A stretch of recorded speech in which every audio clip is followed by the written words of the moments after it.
What up, guys? So after the 2024 No-Gi Worlds recently, there was a storm of just outrage on social media, like Instagram, Facebook, stuff like that, about the fake reap, right? Like where basically someone goes for a straight ankle lock and the person pushes the foot over the hip to try to get the reap charge or the reap DQ win from the ref. And there were several instances from the No-Gi pans where people either would push the foot over, got the reap DQ win, or they got DQ'd for trying to get the DQ win, right? Which is what should happen, but doesn't always happen. And there was just a ton of outrage. And there was one particular match that became like kind of like the poster boy, if you will, of this whole situation. And this one guy who became like the poster boy of the situation. You know, again, I saw it. It's nothing new. It's happened to my students before. This has been going on for years now with the fake reap.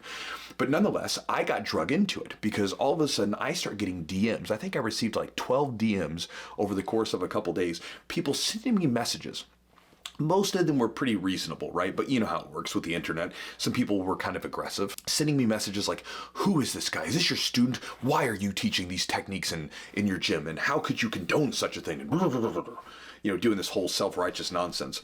And so I got drug into it about this young kid because there was a picture of he and I together at a competition where he's getting a medal and I'm holding the medal next to him and my arm's around his shoulder. And so I also got some questions along with that about what I think about the fake reap, trying to get the DQ win, that whole situation. So I figured what I would do today with you guys is piss off some of you, because I'm sure I'm going to, but we'll talk about the IBJJF and why there's a big problem with the IBJJF. We'll talk about that young guy, whether or not he's my student, and we'll also talk about the fake reap, and then we'll also talk about the self-righteous jiu-jitsu bullies that are out there on the internet, right? So let's talk about the IBJJF first. So this is like the big part of it that I think people just completely just forgot about, right? People that are going into a competition pushing the foot over the hip like that to get the win, that is simply a symptom of a rule, right? The symptom of the rules that the IBJJF has in place. It's like when you watch soccer. If you watch a guy flop in soccer, why do they flop? It's because it's in the rules. If you watch a guy playing basketball and like some guy barely bumps into him and he like flings himself back to get the charge, why is he going to do it? It's in the rules, right? And so again, competitors will game the rules in whatever ways they can. Some of them with less integrity than others, but they will game the rules. And this is why when it comes to competitions, I've said this plenty of times, it's not always about who is the best at jiu-jitsu, who is the most knowledgeable. It's about who plays the game the best, right? Being a good competitor is not necessarily the best at jiu-jitsu. Sometimes it is, but not always. And so again, it's a rule. And if we want to see the fake reap DQ nonsense put to an end, the IBJJF has to get rid of it, right? And again, I like the IBJJF. I'm a fan of them. I've been competing with them for years and I plan to continue to do so. But that's one of the issues with the IBJJF. They run such a professional competition, but they have these weird blemishes and weird rules sometimes. Me and Adam were talking about it today at the gym. You know, Adam. This is my lovely assistant, Mr. Adam Wilson. And we were talking about the IBJJF. It's almost like an HOA, right? Like a homeowners association. You know, you drive through the neighborhood and it's a beautiful neighborhood. You're like, I want to live here. But then once you live there, they've got all these damn rules and everybody's nitpicking about stuff and it's kind of annoying sometimes, right? The IBJJF is kind of like that at times. They run such a good competition. It's prestigious. It's well run. It's professional, right? It's good. You want to compete there. But then they have all these damn rules with like the uniforms and then the reaping stuff and all these different rules with the techniques. It's like, you know? And so again, I'm a big fan of the IBJJF. I know a lot of people like to talk trash about them. I don't. I think overall for jiu-jitsu, they stepped the game up as far as professionalism goes for competitions. Many of you guys haven't been around that long, but competitions back in the day for jiu-jitsu used to be a complete shit show. And so I think they did a good job of raising the bar. But IBJJF, if you are watching this, and I'll probably tag you somewhere on social media, consider this a humble plea. Do something with the reaping rule. I've had students lose to it where someone's intentionally pushing the foot over to get the win. It happened this weekend. It's a blemish on your otherwise really professional run tournament. And we would like to, as jiu-jitsu practitioners, we would like to see it changed. So please. Change the rules. Now, let's talk about this young guy that took a picture with me. Is he my student? And what do I think about this fake reaping stuff? Would I encourage someone to do this to get the win? So check this out. That young guy that was with me was in a picture at my Chewjitsu Open competition. So he came to one of my competitions, competed, was a nice fella, him and his whole team. And so, yeah, at the end of it, I take pictures with people. I'm there, you know, kissing hands and shaking babies. Shaking those babies. And so I came up and, I'm taking a picture with him. That's what it was. Just a guy I met, right? Nice young dude. And as far as like the fake reaping, trying to get the DQ win, here's a story to illustrate kind of how I think about this stuff. Years ago, I had a guy train with us. He was an amateur MMA fighter, and then he started training with us doing jiu-jitsu and doing some stuff like that. Well, he trained jiu-jitsu with us for about 6 months, and he did his first competition under our banner. So he's out there competing. He takes this dude down, gets him to the ground, gets 2 points. And then when he's down there, I'm yelling at him like, posture up, let's break the guard, let's pass the guard, let's, do some jiu-jitsu. So what does he do?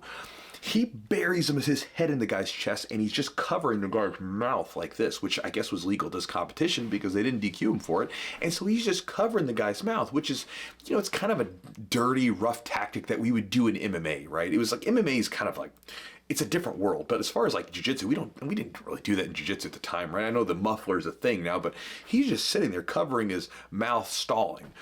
So I'm yelling at him, let's break the guard, let's posture up and break the guard. And he's not listening. I'm barking at him. So what do?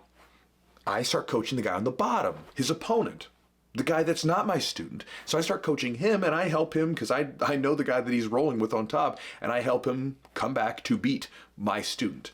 After the match is over, my student comes up to me. He's like, bro, what are you doing? Like, why didn't you coach me? Like, why did you coach him? I was like, because you weren't listening. I wanted you to do jiu-jitsu. I don't want to see you cover someone's mouth and stall, right? I would rather see you lose trying to do jiu-jitsu and become better with this stuff than like sitting there seeing you stall and cover someone's mouth. It's so lame. But afterwards, he later on did another competition, and next time he was passing that guard and breaking like he should have been doing. And so again, that's what I think about that stuff. I think it's a dishonorable way to win. It's a scummy way to win. It's a shameful way to win. And it's not something I would ever encourage any of my students to do and any of you guys to do. Now, let's talk about the self-righteous BJJ bullies. So check this out. I am all for calling people out within the community and shaming them for bad stuff, right? So, for instance, the young kid that you guys had associated with me and my students, right? That young guy that was competing, he should be shamed. He'd be like, hey, man, you screwed up. Like, that's dishonorable. Don't do that again. And again, you shouldn't do that. But, I went and checked on that guy's profile page, and all of a sudden I look in there and I'm in the comments, right? And I'm looking there and all these nasty messages. Yeah, there's the ones where they're shaming him for, hey, doing the DQ win thing. But then there were people saying a lot of mean, nasty stuff. I talked to him because, I was posting stuff on Instagram. If you follow me there, you saw that. And he sent me a message, and was like, yeah, dude, I screwed up. Like, I realized I screwed up. I felt scummy about it. His coaches talked to him. Were like, hey, bro, like, what are you doing? And I talked to him. He said, man, it happened to me the year before. Someone did it to me. So I was like, well, I guess if that's what we're going to try to do to win, then I'll join in the club too, right? Which again goes back to it's a rule thing, not a personal grappler thing. You can change the culture, but there's always going to be a few people that will just do it because it's been done to them or they've seen it done, right? Monkey see, monkey do. You have to change the rules first. And I guess I have a little empathy for the fellow because I know that for me years ago, one of my matches early on, I was 19 years old. And I remember I went into this competition, and at this particular competition, you couldn't do heel hooks at white belt. Now, back in the day, a lot of times you'd have heel hooks would be like on the plate for everyone. You could just do them at any division. But at this one, you couldn't do heel hooks. And so I'm rolling with this guy, and he sits back for a heel hook. I, immediately say, hey, ref, he can't heel hook, whatever. I'm yelling it, right? And the ref tells him to break off, stop. And instead of like breaking away from him and giving him a chance to reset because he accidentally went for the hook, because he even put his hands up. He's like, oh, my bad, I didn't mean to, right? What did I do? I jumped on top of him, and the ref just kind of went with it. I got 2 points. I'm like, 2 points, I'm up. Game the system a little bit. Did something a little bit, a little bit dishonorable, but hey, I'm up and I'm going to win this match. I'm in the semis, and then I'll be going to the finals. It's really important to win when you're 19 years old. And then soon after the match, he puts me in an arm triangle choke and chokes me. Now, what really twisted the knife with this particular situation, on the mat was a website and a company that would go around to these competitions, and they sold stuff, and they would do videos of the matches, and they would put together highlight reels of these competitions. And so they came to this particular competition, and they recorded it, and then they posted the highlight video. And when the highlight video came up, I was like, oh, I'm going to comb through this and see if they got any of my matches, because I had like 7 matches and 5 of those were wins, and I had some big slams and takedowns and a bunch of submissions. And yeah, they got some of my matches. They got the one where I cheated to try to get on top, and then after got choked out. And I remember just like seeing that. It made me like, ugh, like made me cringe at myself. I'm like, you cheat bastard, like trying to cheat, you know? So again, a lot of times when we're young, we're insecure, we're vulnerable, we're trying to like win because winning is so important. It's part of our identity, right? It's one of those things where I think, you know, I'm older and I've done some stuff. And I feel like you only understand this after you've done some stuff and you're a little bit older, right? Where you realize that you chase these goals and you chase them, and they're so important to you. And then once you get them, like you realize they're not really all that important. And it's more important about how you did things and the person you became along the way that made those things happen. That's what really matters. But then I was talking to him, and he was telling me about all these mean, nasty DMs he was getting. And he showed me some of them. People saying that they hope his mother is sexually assaulted in much more graphic terms than this. That they hope he, you know, basically they hope he dies, that they hope he quits jiu-jitsu, just nasty stuff that crosses the boundary, right? Because it's one thing to call someone out for the thing that they did wrong. It's another thing to act like you have moral high ground and you can just say carte blanche whatever you want to about someone, right? I think that's just disgusting and it bothers me, right? Because you get this community of jiu-jitsu practitioners who are so big on not bullying people and standing up to bullies, right? And then you see people being bullies. And again, it's the internet, I know, because, you know, everybody's just outraged about everything. Everybody's been conditioned by the algorithmic overlords to, instead of go about things in a really reasonable, rational way as they would in person. But on the internet, people turn into complete buttholes, right? They just start to become nasty and just disgusting on there in ways that they would never do in person. Interesting how that works, right? And some of these people that were like sending him messages, they were kind of just NPC people. They don't count. Like there was one guy who said something really nasty about his mother, and not that it really matters, but just some nasty, mean thing. And this guy was like I looked at his, you know, I was having a glass of bourbon that night. I was kicking back and relaxing. One of the guys that had sent him a message was like, you know, hitting a heavy bag in his basement, giving his professional jiu-jitsu opinion. That dude doesn't count. But there were some purple and brown belts in there that were saying nasty stuff to this dude. I'm like, you're a purple belt or brown belt. I'm like, these are grown men. There was one guy that even had like some kids around him. He has like a post about like, you know, not bullying and virtue signaling about that. But then meanwhile, he's sending this dude nasty messages in his DMs. So again, you see, I've seen his self-righteous jiu-jitsu bullying stuff, and it just always gets on my nerves. For a community that moans and groans about bullying, they're just so ready to be bullies themselves. But I did talk to the guy who was going through this, and I was like, listen, man, it's the internet. They'll be over it in like a week because they'll be on to the next thing, right?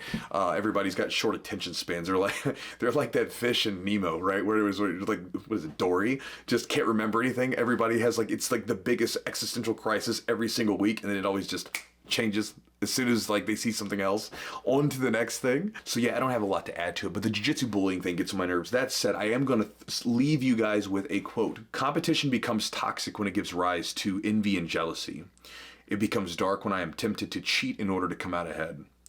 It poisons the soul when winner and loser become labels of worth and identity, and respect for the battle is lost. I think when you choose to take on these less than honorable ways to win and trying to do that, you lose integrity, and I think it poisons you a bit, right? I think it does something nasty to you. And consider this: if any of you guys are young competitors and you're thinking about bending the rules at some point to try to get the win, you have to ask yourself why.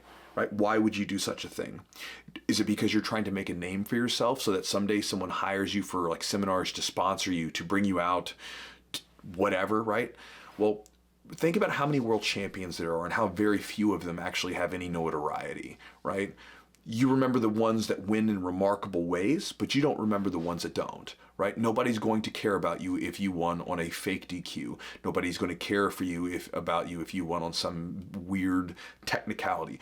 People really care when they see you do something that is remarkable, right? Worth remarking upon, that word means, right?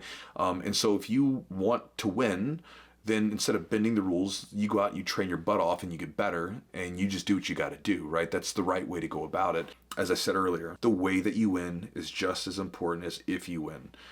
You may not think of it that way right now, but as you get older and you kind of go through this stuff a little bit, you've won some matches, you've won some titles, pretty confident about yourself, you will understand that is more true than it's not. So if you're kind of at the bottom of the rung right now, you're like, I just need to get a win. I understand, but once you get up there, you'll understand how important it is. Like the way that you win is very, very important, both from a standpoint of how it will be perceived by others, but also how it feels here. And by the way, if you guys ever need to send me a message about something to clarify something, do so in a more congenial manner, right? Again, let's act as if we would in person. I know this is the internet and everybody likes to be outraged, but it makes the world a lot better if you guys just go about things in a more congenial way, a more pleasant way. You know, and to all you people that, you know, were out there saying nasty stuff to this guy, yeah, you know, getting a fake DQ win is dishonorable. It's a dishonorable way to win.